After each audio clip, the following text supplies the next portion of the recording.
diz assim: porque Deus sabe, são palavras da serpente, portanto, palavras do diabo. Porque Deus sabe que no dia em que dele comerdes, se vos abrirão os olhos. E como Deus, preste atenção no que o diabo está propondo. E como Deus, sereis conhecedores do bem e do mal. Deixa aberta a sua Bíblia.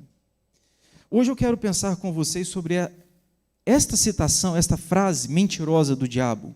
Sereis como Deus. Sereis como Deus.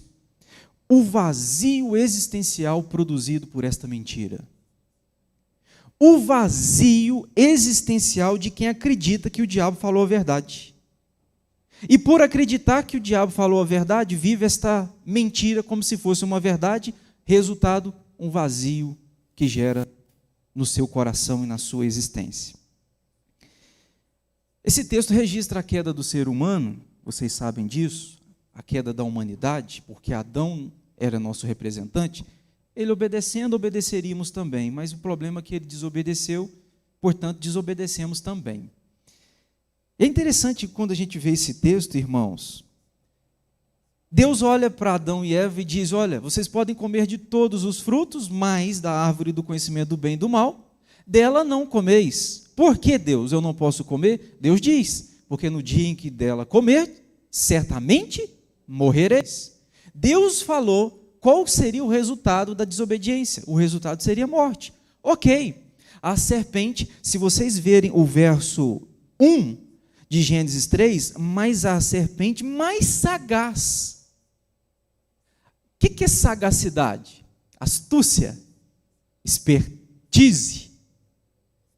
Há uma música, não sei quem compôs, mas que diz assim: eu nasci há 10 mil anos atrás. Renato Russo? Raul Seixas? É isso aí. Essa música encaixa bem no diabo, né? Tipo, o tempo de vida que ele tem é muito maior do que o tempo que eu tenho.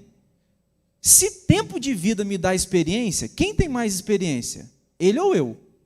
Bom, é óbvio que é ele. Uma vez que ele não é eterno, mas ele tem muito mais tempo de vida do que eu. Ok. A serpente mais sagaz chega para Eva e diz assim: é isto que Deus disse? É isto, Eva, que Deus disse? Notem vocês, a serpente está lançando dúvida. É isso que Deus disse? O diabo ainda faz isso. Aí ele vai dizer o seguinte: é certo que não morrereis, está no verso 4. Deus falou: dia que vocês comerem, vocês vão morrer. O diabo chega e diz: é certo que vocês não vão morrer. Mentira! Vocês não vão morrer. Aí o verso 5 é o que lemos: porque Deus sabe no dia em que dele comerdes, se vos abrirão os olhos, e como Deus sereis conhecedores do bem e do mal. Aqui que eu quero chamar a sua atenção, irmãos, porque são duas possibilidades aqui. A verdade de Deus é: se comer, morre.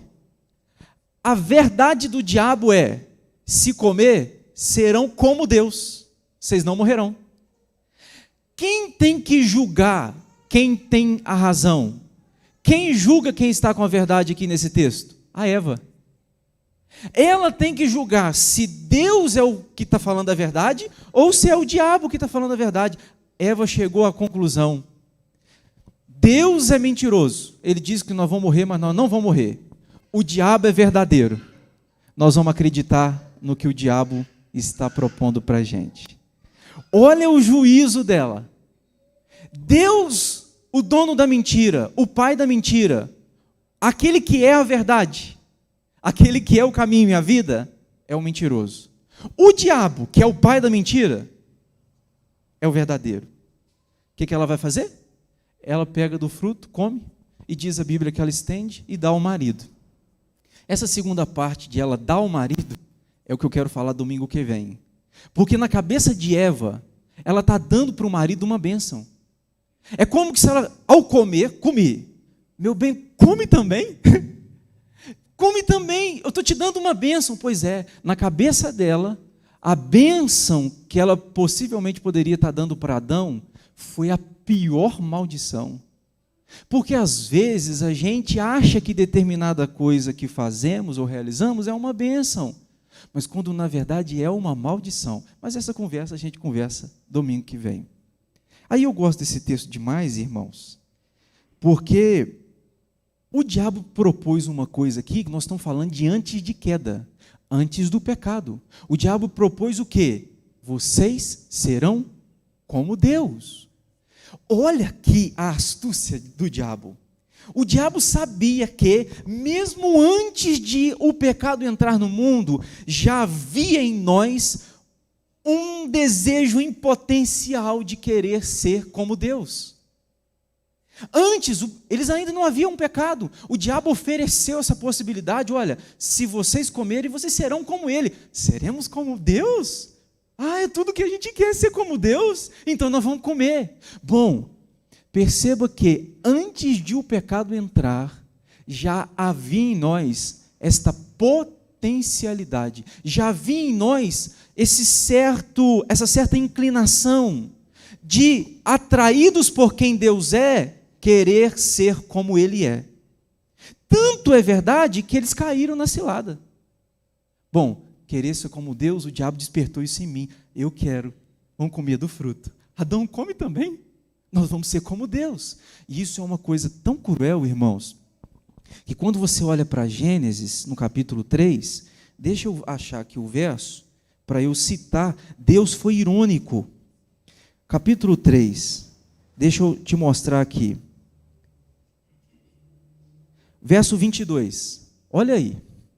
O verso 22, então disse o Senhor Deus, eis que o homem se tornou como um de nós. Você percebe uma ironia de Deus aqui? A proposta do diabo é, como que vocês serão como Deus? Eles acreditaram. Deus olhou para um homem caído em pecado porque desobedeceu, olhou e falou assim, lá, coitadinho deles, aqui palavra minha, coitadinho deles, se tornaram como um de nós. Até parece que é possível uma criatura ser parecida com o Criador. Bom, é sobre isso aqui que eu quero conversar com vocês, sobre essa síndrome de Deus que há em nós, esse desejo que eu tenho, você tem, a humanidade tem de ser como Deus. É sobre isso que eu quero pensar com você. Porque no fundo, irmãos, a gente talvez, em momentos da nossa existência, a gente acredita que eu sou Deus na terra. Inconscientemente. Como que eu quero te mostrar isso? Eu vou te mostrar isso que, na prática, quando a gente vê a nossa humanidade, principalmente a atual, a nossa geração, você vai ver que existe esses deuses embutidos em nós, essa vontade de receber adoração, essa vontade de receber aplauso, essa vontade de ser reconhecido, olhado pelos homens, ser colocado pelos homens num lugar de veneração, de adoração. Não existe isso em nós. Se você não cuidar do seu coração, você não fica assim. Você acha que todo mundo é periferia, você é o centro, o mundo tem que viver em prol da sua existência. Bom, síndrome de querer ser como Deus, de acreditar que o diabo tem razão e que isso é possível. O resultado disso, frustração existencial. É o que eu quero conversar com você aqui nesta manhã. Pastor, então, 3 coisas que eu destaquei nessas gotinhas aqui para a nossa vida hoje. 3 coisas que eu destaquei que esse desejo de querer ser como Deus produz em nós. Primeiro, escute, gera no homem um desejo frenético por adoração. Quando eu acho que eu posso ser Deus, seja consciente ou inconscientemente, acaba gerando em mim um desejo frenético, constante, um desejo ininterrupto, um desejo que impera sobre a minha alma, de achar que eu sou Deus na terra, e porque eu sou Deus na terra, eu tenho que receber adoração. De onde que vem esse desejo de eu querer ser adorado? De onde que você acha que vem? Bom, eu creio que vem desse eu adoecido. Se este eu, Alexandre, está doente, eu vou querer fazer com que esses outros eus que são vocês aqui, aplaudem, adore este eu em mim doente. Ok? Então, porque eu estou doente, eu acredito que os outros eus, isto é, as outras pessoas, vivem em prol de satisfazer este eu aqui. Porque estou doente, faço de você o sustento para o meu eu. Resultado, vivo a minha vida procurando aplausos, vivo a minha vida procurando likes, curtidas. É como um dia um adolescente preocupado chegou perto de mim: pastor, estou com um grande problema. Falei: qual que é o seu problema? É porque eu posto uma foto e ninguém curte. Você consegue perceber como que há em nós essa... Ou seja, ele dizia para mim, ele disse: eu posto, eu fico lá procurando e esperando as curtidas. Há em nós, irmãos, um desejo de likes. Você está entendendo? Há em nós um desejo de aplauso. Há em nós um desejo de fama. Porque o meu eu está adoecido, eu dependo do eu, que é você, para me colocar e amassagear o meu ego. Sabe qual que é o problema, meus irmãos? Por que eu preciso tanto disso aqui? Eu preciso que você me adore, porque se eu não receber a sua adoração, eu vou mergulhar na minha realidade. E quando eu mergulho na minha realidade, a minha realidade me reprova. Isto é, eu preciso que você me aplauda, eu preciso que você me mantenha no centro, porque se você não o fizer, a única coisa que eu verei vai ser a minha realidade, e a minha realidade é doença, a minha realidade me reprova. Então, para eu não me ver, eu prefiro que você me reconheça como Deus, que assim eu me engano e você se engana. Você se engana ao me adorar e eu me engano ao ser adorado por você. É o que o diabo está falando com Adão e Eva: vocês serão como deuses. Resultado disso? Frustração existencial. Ô, gente, quando a gente aplaude os famosos na televisão, na internet, eu aprendi isso há pouco tempo. A gente estava começando a fazer transmissão, né, por causa da pandemia, e quando a pandemia chegou, eu estava em Carangola. Mesmo cenário que vocês passaram, eu passei só que lá. Foi interessante que eu comecei a pensar nesse negócio de multimídia. O que a gente está mostrando para quem está do outro lado da telinha? Pensa comigo aqui. A gente está mostrando para quem está do outro lado da telinha o que a gente quer mostrar. Correto? A gente mostra o que a gente quer que os outros vejam. O que a gente não quer que os outros vejam, a gente não mostra. Quando você aplaude um famoso, seja uma atriz, um ator, uma atriz, quando você aplaude um jogador de futebol, escute, você está aplaudindo o que ele quer que você veja dele. Não, na verdade, o que é a essência dele. Quando você aplaude, você pode estar aplaudindo uma imagem. E esta imagem pode não condizer com a realidade. Porque na maioria das vezes, aqueles aos quais nós aplaudimos, que nós celebramos, e aos quais ou dos quais nós invejamos, a maioria desses, se nós conhecêssemos a sua realidade, nós teríamos pena. Alguém me perguntou há pouco tempo: o que o senhor acha do Big Brother Brasil? Eu falei: eu acho o máximo. Eu queria que esse programa acontecesse todo dia e que os seus ídolos, aqueles aos quais você admira, fossem parar lá. Que você ia ver que eles não são o que você acha que eles são. Você vai ver que aquela imagem do famoso, aquele cara alegre, aquele sorridente, aquele que é bom com todo mundo, que é generoso, coloca ele dentro de uma casa, que você vai ver que na verdade você aplaudiu uma imagem, porque a essência dele muitas vezes é digno de pena. Aí nós vimos o Big Brother agora, tinha lá, né, um comediante que não tinha graça nenhuma, um comediante que não tinha graça nenhuma, um cantor que não sabe cantar. Pois é, a imagem que ele passou era de um comediante, mas quem ele é de fato e de verdade é igual eu, sem graça nenhuma. Quando você aplaude um ídolo, você não está aplaudindo a pessoa em si, você está aplaudindo a imagem que ela está te oferecendo. E muitas vezes, se você conhecer quem é essa pessoa por detrás da imagem, você não vai sentir inveja, você vai sentir pena. Cuidado, porque estão mostrando para você o que eles querem que você veja. Você está compreendendo? Portanto, meus irmãos, o que gera em nós? Gera em nós problemas de relacionamento. Deixa eu fazer uma pergunta, responda assim para o seu coração. Você já ajudou uma pessoa por anos? E você foi amigo, você estendeu a mão. Quando chorou, chorou junto. Quando sorriu, você riu junto. Mas no dia que você disse não, deixou de ser seu amigo? Já passaram por isso ou não? Enquanto ouviu de você um sim, estou junto, tá? Sim, sim, sim, sim, sim. Não, estou fora. Qual que é o resultado de querer ser como Deus na terra? O resultado é que gera em mim uma incapacidade de eu ser contrariado. Eu gosto do sim. Por quê? Porque eu sou Deus.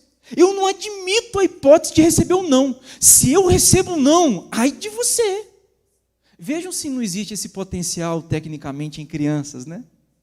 Deixa eu ilustrar. Eu estava lá na casa da minha irmã, na roça, e aí a Brenda estava lá chupando laranja. Nós estávamos chupando laranja, eu não quis na hora, mas estava lá, todo mundo chupando laranja. Ela pegou uma faca, não consigo ilustrar com nada aqui, mas você vai entender. Ela pegou uma faca, a Brenda. Ela não estava descascando a laranja. Na verdade, o pai dela estava descascando a laranja. Ela estava aqui assim, ó. E ela ia chupar a laranja, a faca aponta para cima, ela pegava a laranja e fazia aqui, ó. Então você imagina, né? A faca passava assim, ó. Entendeu?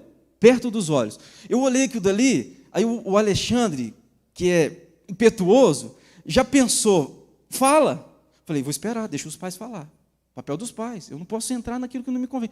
E daqui a pouco ela pega a laranja e vai aqui, ó, com a faca. Aí sobe um Satanás, irmão. Ele sobe assim na gente, já subiu no você? Vem uma ira aqui, ó. Vem uma ira incontrolável. E tinha que colocar um cadeado para ele não passar daqui para cima. Vai subindo aquele negócio que esquenta a gente. E eu olhando aquilo, eu fiquei na minha cabeça assim, falo ou não falo? Se eu não falo, acontece uma tragédia, eu vou me sentir o maior culpado, por não ter falado. Se eu falo, os pais também podem ficar assim, quem eu sei que pensa que é? É nós que somos pai. Pois é, um drama, né? O diabo foi subindo. Foi subindo aqui, falei. Olhei para a Brenda e falei assim, Brenda, tira essa faca da sua mão, você vai furar o olho. Sabe o que ela olhou para mim? Ela com a laranja na mão, com a faca aqui, ó. A faca aqui, ó. Olhou para mim? Pois é, existe em nós um desejo de não ser contrariado, enquanto criança. E às vezes o pai, por não ter a autoridade para contrariar o filho, evita dizer não para o filho, está criando um monstro dentro de casa sem saber.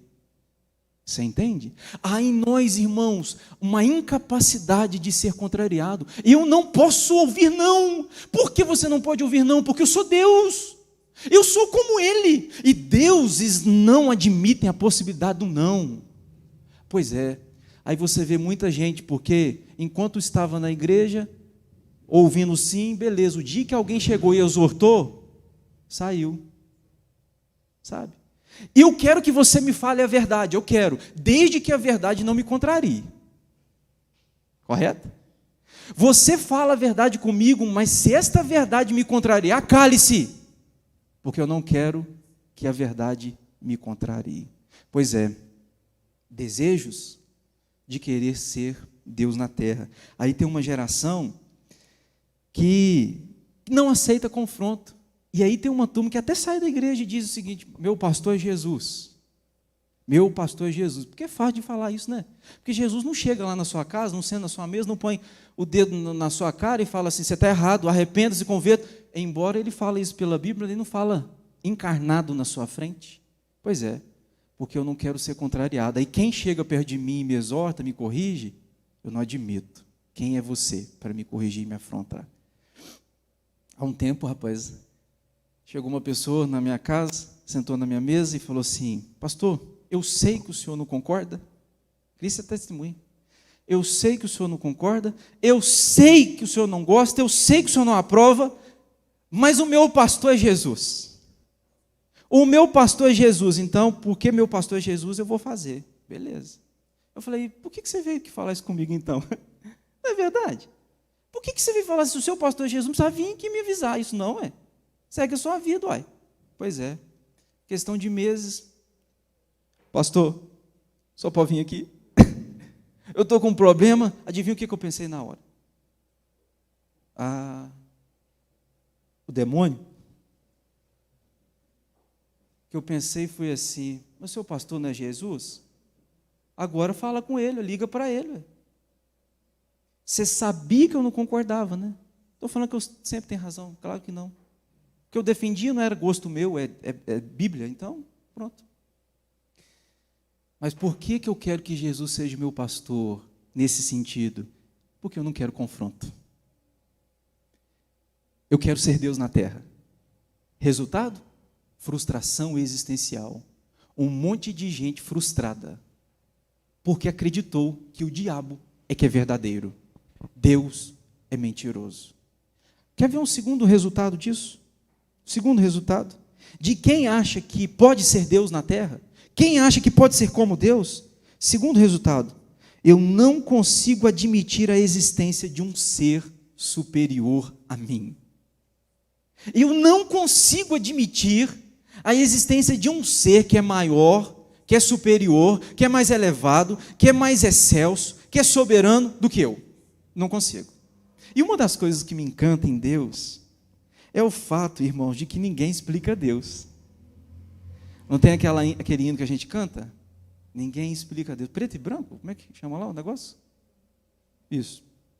Vocês viram que eu sou bom para música, para chuchu. Antes de eles cantar que ninguém explica Deus, ninguém explicava Deus mesmo. Pois é. Uma das coisas que me encanta em Deus é o fato dele ser inexplicável. Porque o dia em que eu puder explicar Deus, eu abandono esse Deus. Porque se eu for capaz de explicar para você o tamanho do meu Deus, bom, então eu sou igual a Ele, tenho condições de explicar a Ele. Eu estou falando de alguém da minha altura, alguém do meu tamanho? Pois é, eu não quero um Deus que seja do meu tamanho. Se esse Deus é explicável por mim, eu sou tão capaz quanto Ele, esse Deus eu não quero.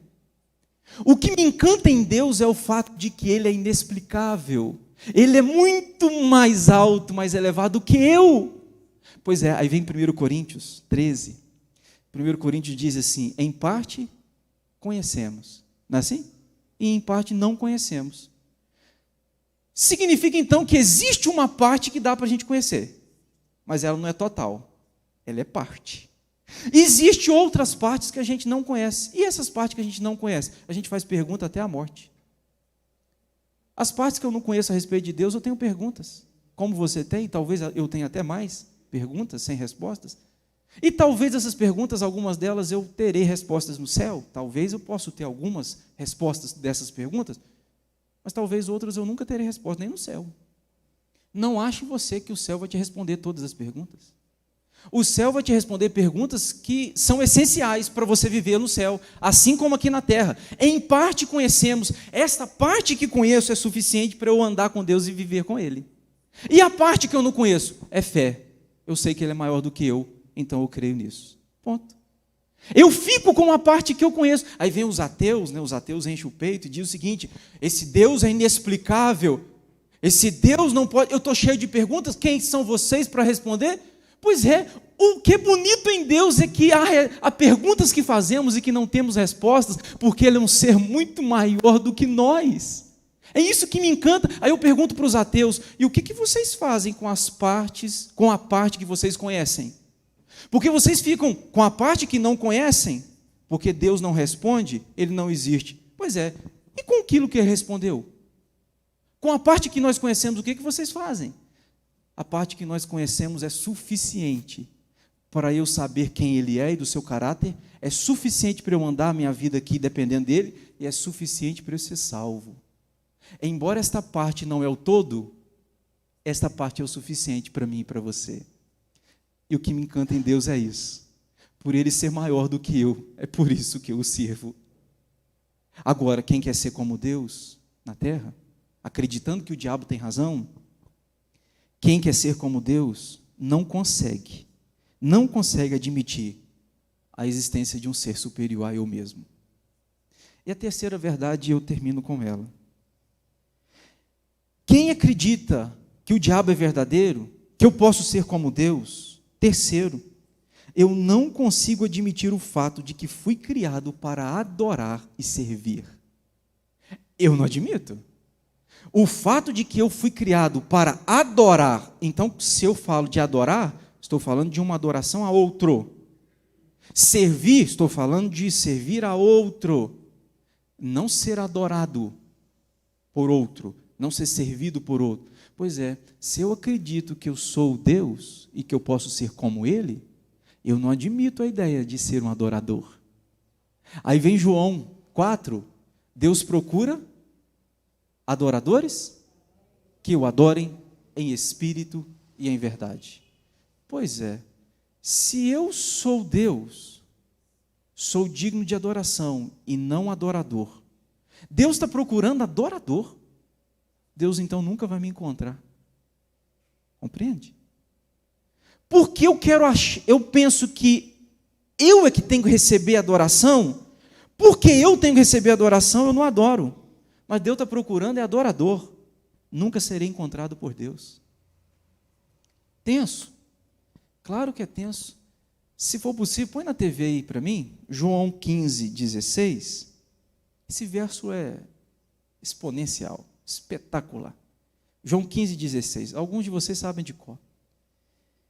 Não foste vós que escolhestes a mim. Pelo contrário.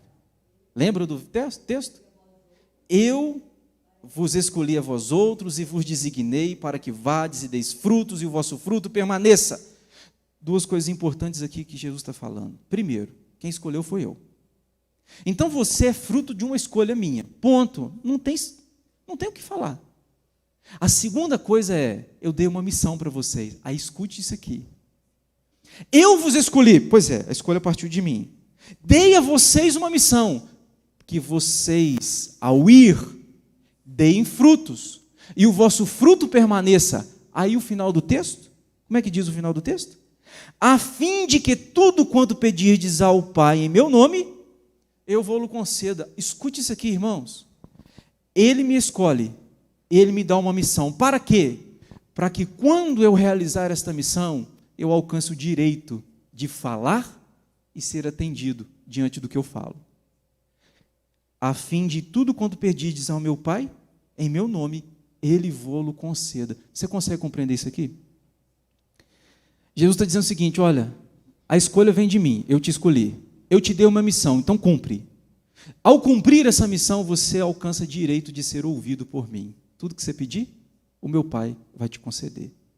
Agora, pastor, e se eu não cumprir a missão? Jesus, então você perdeu o direito de ser ouvido pelo meu Pai. Duro? Claro que é duro. Geração atual, estamos numa geração de gente revoltada com Deus. Eu falo e Deus não me atende, eu peço e Ele não faz. Pois é, mas e a missão que Ele te deu, você cumprir? Consegue compreender? Ao cumprir a missão, tudo quanto você pedir ao Pai, Ele vai te conceder. Eu não cumpro a missão e eu suplico a Deus o favor e a graça, Ele está olhando para mim e falando assim, mas filho, e o que você está fazendo com a missão que eu te dei? A missão que eu te dei é ir e produzir fruto. E qual que é o fruto que você vê numa geração doente? Gálatas 5, os frutos da carne e o fruto do Espírito. Qual o fruto que você vê quando você olha para a geração? São mais os frutos do Espírito? Ou são mais o fruto da carne? Bom, se você, internauta, entrar na internet, aquele ator, Paulo Gustavo, como que chama? Paulo Gustavo está Covid, né? E muito mal. E aí, ele é homossexual. Ah, gente, essa semana eu tirei um tempo só para olhar. Os crentes, alguns, né? Eu tenho que falar que alguns, obviamente. E são poucos, graças a Deus. Mas os crentes, que se julgam crentes, olharam para essa situação de um cara que é homossexual e está em fase crítica, dizem, é a ira de Deus, tem que morrer. Outros citaram versos da Bíblia, mas os homossexuais não herdarão o reino dos céus. Que tipo de fruto a nossa sociedade está produzindo? Quando digo isso, os frutos que estou produzindo são aqueles do fruto do Espírito? Ou são os frutos da carne, registrado em Gálatas 5? Pois é. Sabe o que o texto de Jesus está falando? Eu escolhi vocês para que vocês deem frutos. E o fruto que eu quero que vocês deem é o fruto do Espírito. Este é o fruto que, ao vocês produzirem, vocês alcançam o direito de falar comigo e serem atendidos. Numa geração que acreditou que o diabo é verdadeiro e Deus é mentiroso, o resultado é uma frustração existencial. Nós estamos numa geração de gente frustrada, não é com a gente não, frustrada com Deus. Com a gente é consequência da frustração com Deus. Deus me abandonou, Deus é injusto.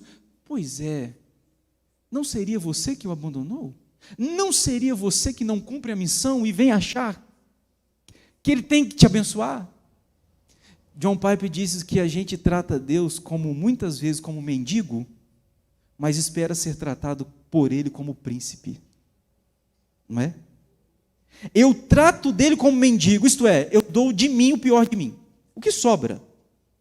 Sobrou, Deus, eu te dou. O Senhor não é prioridade, mas é a minha sobra.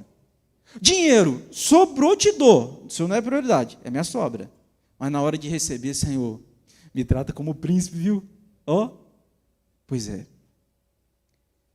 Quando eu acredito que o diabo é verdadeiro, eu não consigo admitir o fato de que eu fui criado para adorar e servir. Então, eu queria terminar dizendo para vocês duas coisas. Primeiro, vença a tentação de querer ser quem você não é. Você não é Deus. Eu também não sou. E a coisa mais linda do Evangelho é esta verdade, que não somos deuses, mas que existe um Deus. E este único que existe resolveu olhar para nós, nos amar com amor eterno, nos salvar com uma salvação que é irrecusável para nós, nos agraciar com uma graça irresistível e nos salvar eternamente quando Ele voltar. Portanto, não viva uma vida que não é a sua. Nós somos criaturas, gente. Nós somos gente de carne e osso e problema, pecador. Mas existe um Deus que me criou e que me salvou e que me ama. Portanto, vença a tentação de querer ser quem você não é. Cuidado com a fama, cuidado com os aplausos que você pode estar buscando, com os elogios. Cuidado. Você não nasceu para ser Deus. Você nasceu para ser gente que serve a esse Deus. É a minha última palavra para você. Você nasceu humano. E Deus é Deus, desde a eternidade. Você só vai encontrar plenitude na sua existência quando você viver a sua vida em adoração a este Deus. Pastor, há um vazio existencial em mim. Ah, é verdade. O que eu tenho que fazer? Comece a ser um adorador. Que quando você começar a adorar, você vai cumprir o porquê da sua existência. E você vai encontrar plenitude da sua existência. O vazio que muitas vezes impera em nós é porque falta um adorador em nós. Falta aquele que diz, Senhor, o Senhor é digno de glória. O Senhor é o Todo-Poderoso. Eu sou apenas aquele que o Senhor tirou por detrás das malhadas. Eu sou aquele pior dos piores, o maior dos pecadores. Eu sou esse que foi agraciado pelo Senhor. Seja um adorador, que você vai ver que o diabo não tem razão. O diabo disse uma mentira que Eva acreditou. Deus disse uma verdade que Eva desacreditou. Sabe o que você vai fazer diante disso? Você vai falar diferente de Eva. O diabo não tem razão. Ele é mentiroso. Deus é verdadeiro. Eu vivo para ele. Vamos cantar? Elaine, aquele